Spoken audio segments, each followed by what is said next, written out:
Alright y'all, welcome back. I'm headed to Burt Foster's place to make some really cool Damascus for a collaboration we're going to do.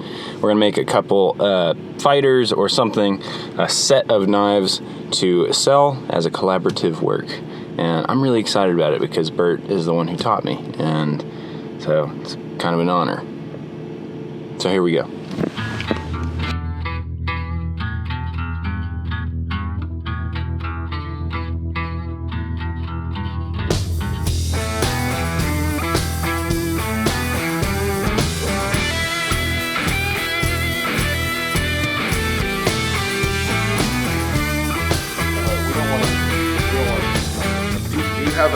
Can we just drink this coffee? You do have to talk about your sponsor. No. We can just drink it? This is non-sponsored. That's a thing? Yeah. I didn't know you could even do that. Yeah. So here's my tablet, and this guy's tablet. Yes, mine doesn't need batteries. Yeah, that's true. That's a handy feature of this tablet. Right. So this is kind of this is the basis. We want this chevron idea for our pattern. So basically we're just gonna make sure we have the same percentage of 80 CRV2 or high carbon layers on one side of our initial billet, which will look something like this. We'll just have that same percentage, and we'll be able to make the other side of the billet unique for each person. Yeah. So we just gotta figure out what that is. Yeah. All right, let's get working. Yeah.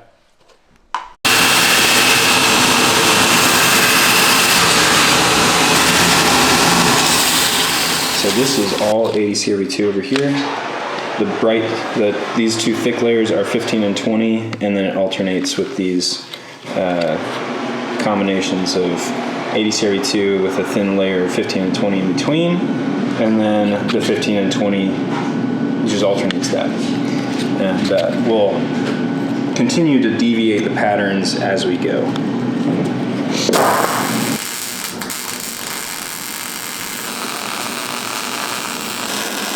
So this is really cool. You can fusion TIG a weld bead down the middle. You don't have to remove any of that weld bead because there's no filler rod bead put in there. We're going to do that on both sides. Also, I have these tiny little layers on the bottom that I just fusioned all the way across so that they would not bow out as they get out.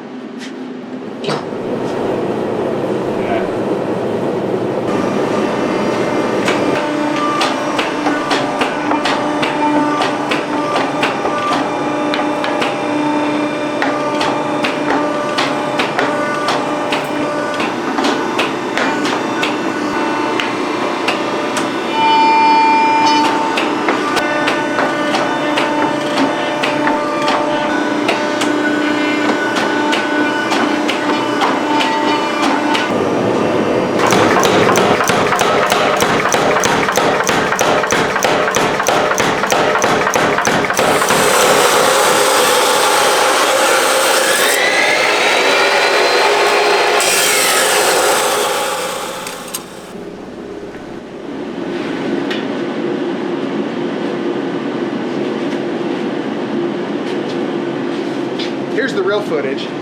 I'm gonna go behind you.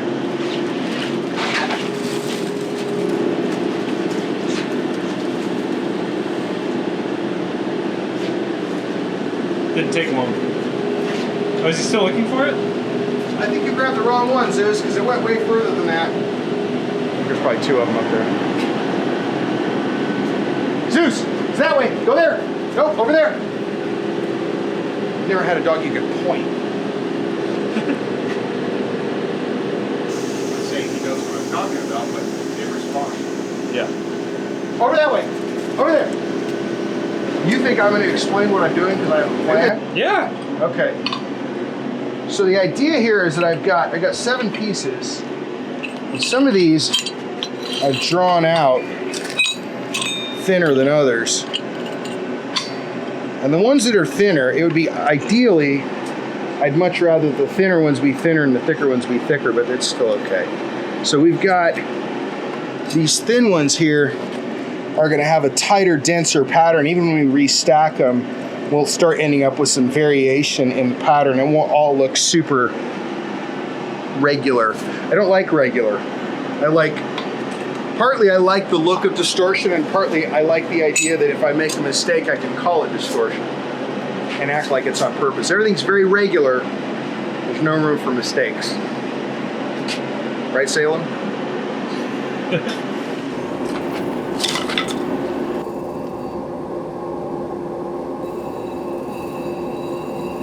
Okay, so we've got that big chunk of 80 CV2 on this side with the C's over here, and then we're going to restack this. Yeah. And you've got a bunch of these thinner pieces. Yeah, you see a few little thinner pieces of 15 and 20 in here, and then be a couple of thick layers, but there's a little bit of variation in layer thickness. But this is the denser pattern. So this is the denser C's, and then you're going to use a thicker set of C's some will be crushed tighter than others. Right. Nice. That'd be cool.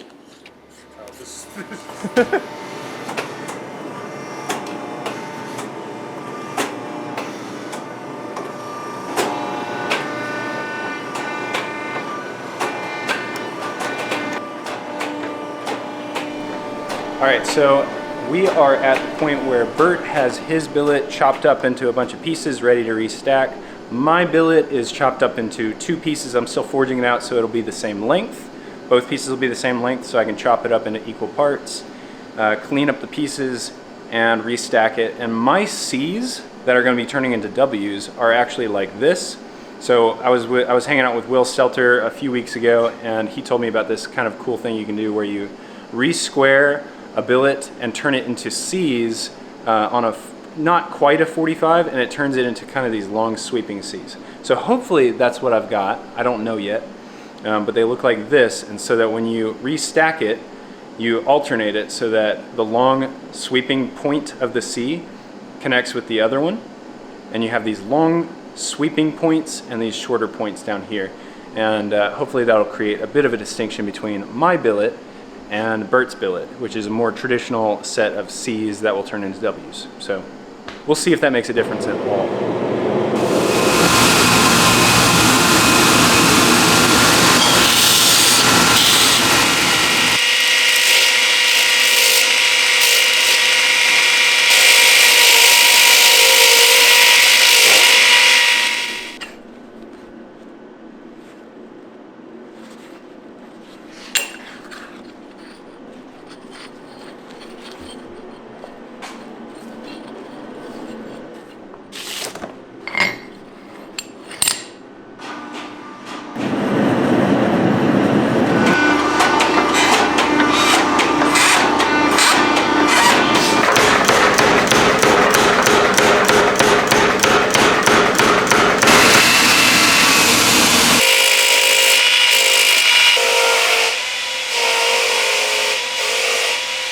So this is day 2.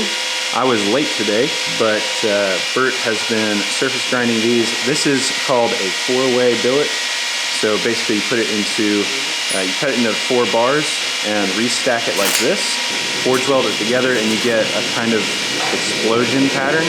Ours is more of a chevron pattern. So we're gonna do this probably a couple times and make it really, really tight pattern. And then we're gonna tile it out and forge our blades out of it. So, pretty exciting stuff. All right, so we have Burt welded up both of those 4-way billets. We cut a little wafer off of the end of the 4-way billet, and it ended up looking pretty cool, but I've already simulated what it might look like when it's all tiled out. And I'm not sure, there's just some disconnecting pieces that we don't like, so we're gonna go in a different direction. So this is the pattern that we currently have, but if we re-square this, it turns into this, which we like a lot better. And then you can 4-way that one more time and it turns into this. So we're going for this explosion pattern, and then we're gonna either 4-way that one more time and tile it out, or we'll just tile it out from there, depending on how we like it when it's all finished.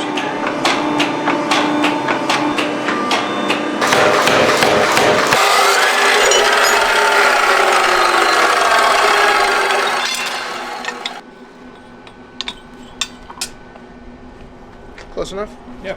Close enough. There's no pattern at all. We took all the pattern out of it.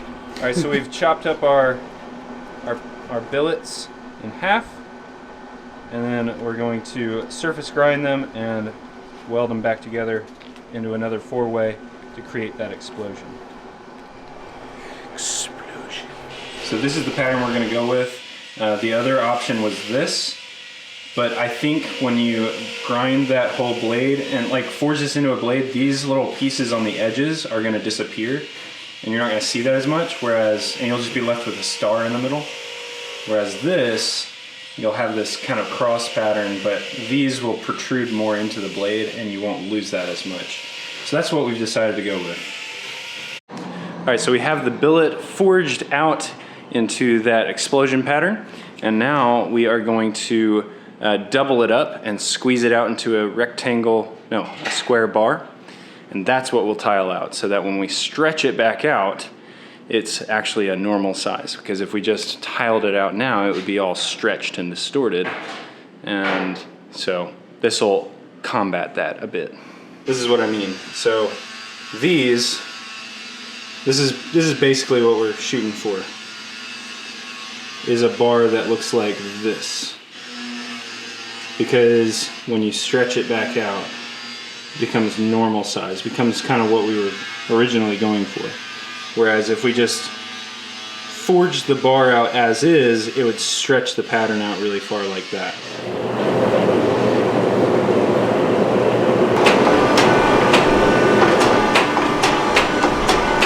So this is the last of our forge welding before we tile this out and expose the pattern.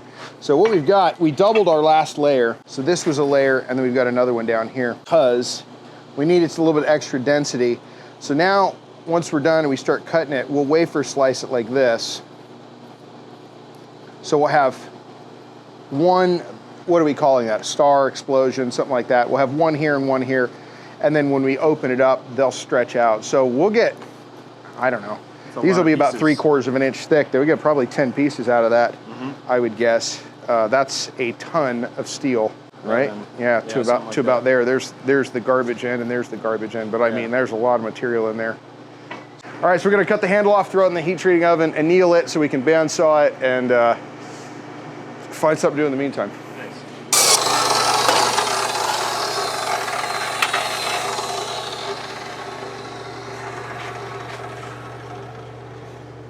Ooh, smoke. All right, so this is going in at 1300. 1300 degrees. Yeah. All right, y'all, so this is day 3 of making this Damascus billet, and as you can hear, Burt's already in there surface grinding the annealed billet, and we're gonna wafer slice it up into a bunch of pieces that will then flip so that that cross-sectional pattern is now on the surface, so we can forge a blade and have that cross-sectional pattern on the blades. It's gonna be super cool. So what we've done is we've taken this bar, we've cut it into 8 pieces. So there's one half and another half. We're each getting a half. And to expose this end grain pattern, each one of these just turns down. We're gonna weld these together.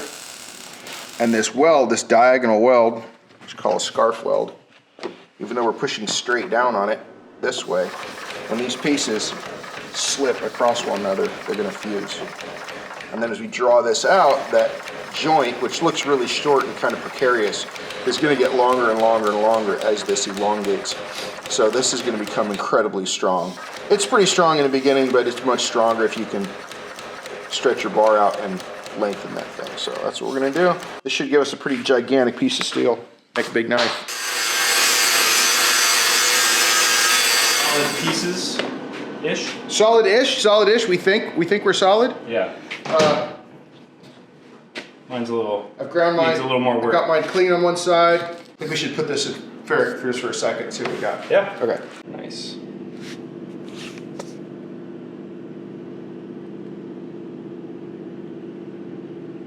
Cool. It's so much more dense than I thought it would be. Yeah. These nice big. Those are gonna be cool. Yeah, those are dense, and then you got some big wide open spaces. So we got a little bit of. A little bit of bold, a little bit of dense. World. Yeah.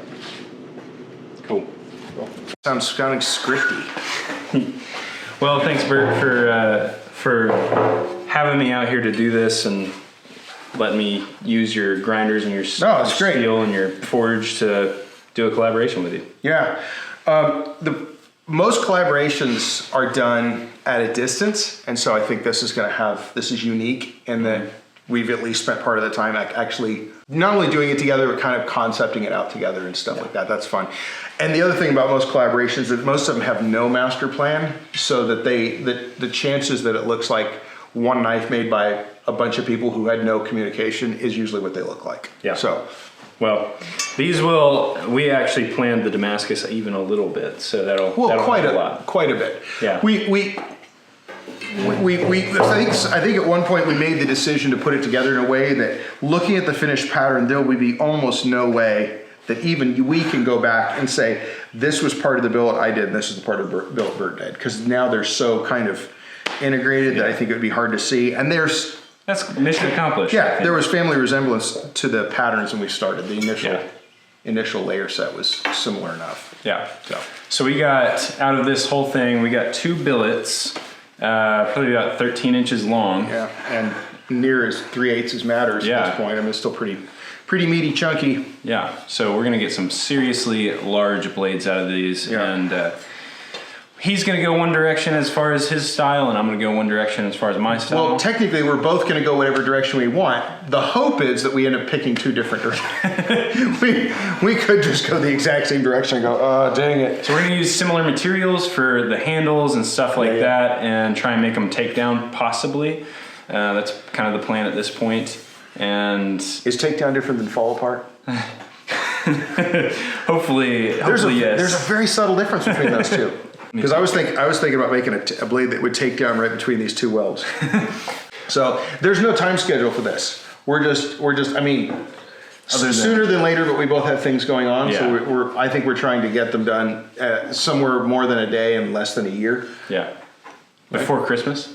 Yeah, maybe a month. I'm gonna at least forge it out. I know you're going to, right? So I'm gonna send you a picture tonight. I know. Look, I finished my knife.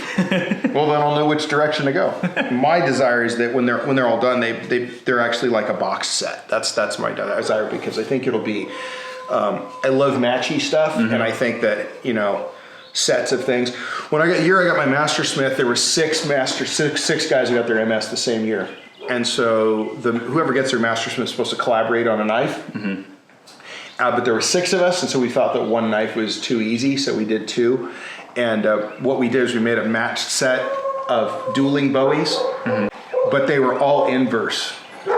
So one had a black handle, one had a white ivory handle, one had a dark blade, one had a light blade. It's like dark side. So that idea of things being matched was, is kind of cool. I used to make matched sets of things, but it's been a long time since I did it. And I think that having 2 knives that have the same Damascus billet, same fittings, same handle. But yours, from this point, we're going to split a little bit, and you'll have a style on yours, and I'll have a style on mine. Yeah. And then they can like live together as a kind of a master plan set. I think it'll be a cool. That'd be really cool thing.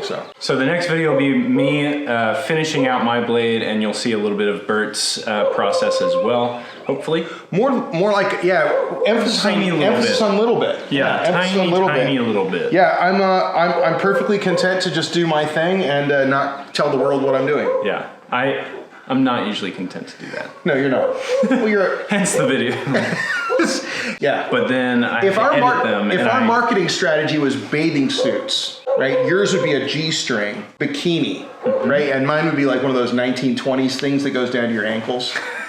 There's a lot of mystery, a lot of privacy to my process. Yeah. Not so much with yours. Yeah. Yeah. I just want everybody to kind of have that as that's a good example. Mental image. Oh gosh. All right. Thank you all so much for watching. Like and subscribe if you would like to do that. If you want to see more videos from me, and I'll see you on the next video. Dog barks. Classic. It's a professional operation. Oh.